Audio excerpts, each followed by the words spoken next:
Olá, boa tarde. Inicia-se agora mais um programa GPUDF. Hoje nós vamos aprender o que é desenvolvimento econômico.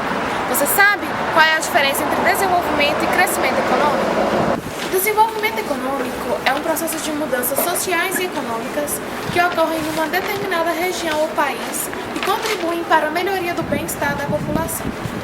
Considerando que a abrangência dessas mudanças envolve uma série de inter-relações com outros elementos e estruturas presentes nessa região, o desenvolvimento configura-se num complexo sistema de interação e envolvimento. Já o crescimento econômico é um aspecto do desenvolvimento econômico de uma sociedade. Por crescimento, entende-se que é um processo sustentado a longo prazo, no qual os níveis de atividade econômica aumentam.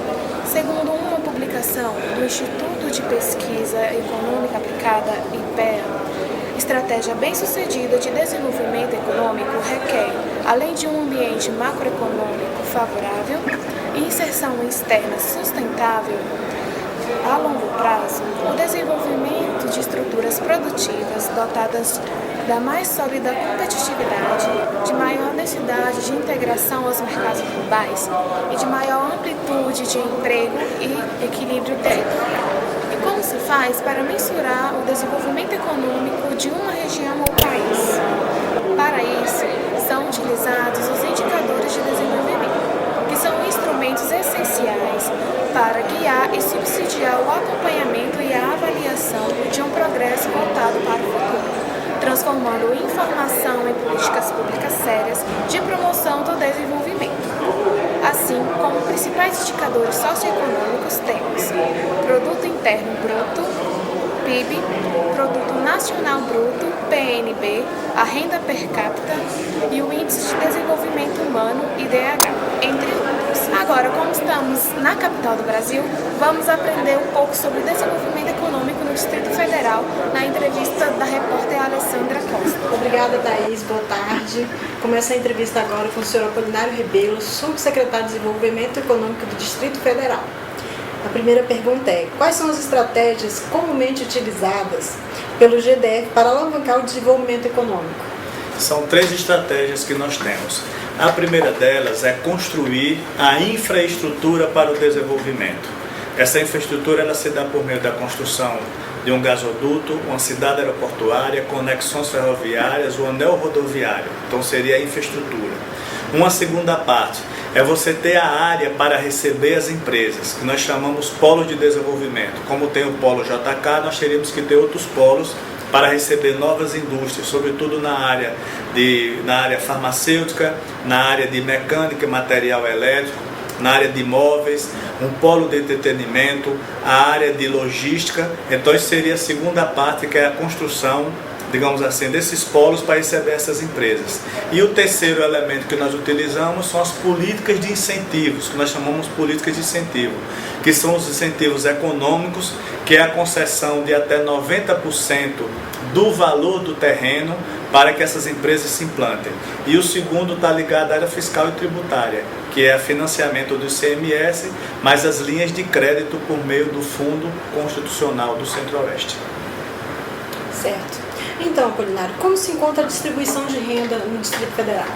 O Distrito Federal ele tem uma contradição extremamente séria. Ele é a unidade da federação proporcionalmente mais rica. Nós temos a maior renda per capita nacional, mas também nós temos a maior desigualdade regional do país. E essa desigualdade, um dos elementos fundamentais de sua existência é exatamente a falta de um projeto de industrialização do DF. Porque como a nossa economia 94% está assentada no setor de serviços, nós temos apenas 2% de indústria e a nossa agricultura responde apenas por 0,4% do nosso PIB. Isso gera uma dificuldade que depende toda a nossa estrutura do governo federal e do governo do Distrito Federal. Quando o governo federal e o governo do Distrito Federal não contrata, você tem dificuldade de gerar novos empregos e com isso gerar renda e circular riqueza. Fruto disso, nós temos hoje uma das maiores taxas de desemprego no país, um estoque de aproximadamente 200 mil desempregados no Distrito Federal e na sua região metropolitana, e isso provoca uma grande desigualdade social que se reflete no aumento da violência, na prostituição, no acesso às drogas e nesse clima de insegurança que hoje a gente vive em várias regiões do país, mas que também afeta a nossa região metropolitana, aqui que a gente chama popularmente de entorno. Legal. E como anda o desenvolvimento em comparação do desenvolvimento do Distrito Federal em comparação a outras regiões do Brasil? Fala um pouco sobre a evolução da mão de obra no DF também.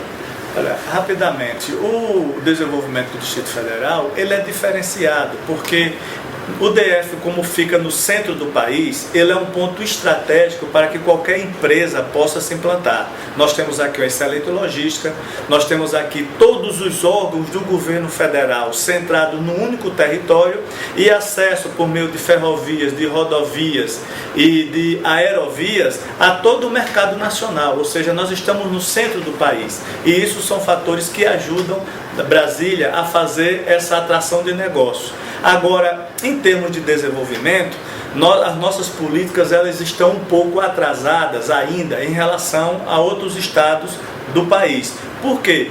Porque essa ideia de que Brasília é uma cidade administrativa, de que o DF é apenas uma cidade administrativa, isso às vezes acomoda as nossas posições de ser menos agressivo na atração de novos negócios e novos investimentos. A nossa opinião é de que essa estrutura de desenvolvimento que o DF percorreu até agora, ela está ultrapassada e que nós precisamos combinar junto à administração pública federal um novo projeto estratégico que seria a industrialização, sobretudo para produzir os bens que nós consumimos e que na sua maioria nós trazemos de fora do próprio Distrito Federal. Em relação à mão de obra, é uma contradição. Nós temos o maior índice de escolaridade do país, mas isso não significa qualificação de mão de obra, porque você tem que ter uma elevada escolaridade, mas dependendo do segmento produtivo que você for implantar, você precisa ter um treinamento, ter uma capacitação, uma especialização dentro daquele foco. Mas nós temos aqui pessoal, professores, universidades, escolas em condições de fazer isso.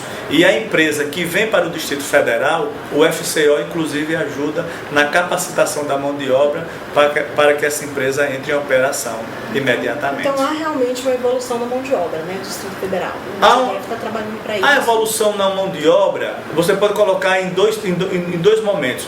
Há uma qualificação de pessoas e você tem um ambiente para qualificar essa mão de obra focado em determinado ramo de atividade que a empresa que vem se implantar aqui demande. Então há essa combinação. Nós temos pessoas, temos um nível educacional elevado e condições de qualificar essas pessoas num tempo razoável para que essa empresa receba esses profissionais e possa entrar imediatamente em operação. Ok. Obrigada, Apolinário Rebelo. Nós estamos aqui na Subsecretaria de Desenvolvimento Econômico com a Apolinário Rebelo, que nos deu essa entrevista para o nosso jornal. Agora é com você, Thaís. Obrigada. Obrigada, Alessandra, pela entrevista. E o nosso programa GP UDF fica por aqui. Espero que tenham gostado. Até mais.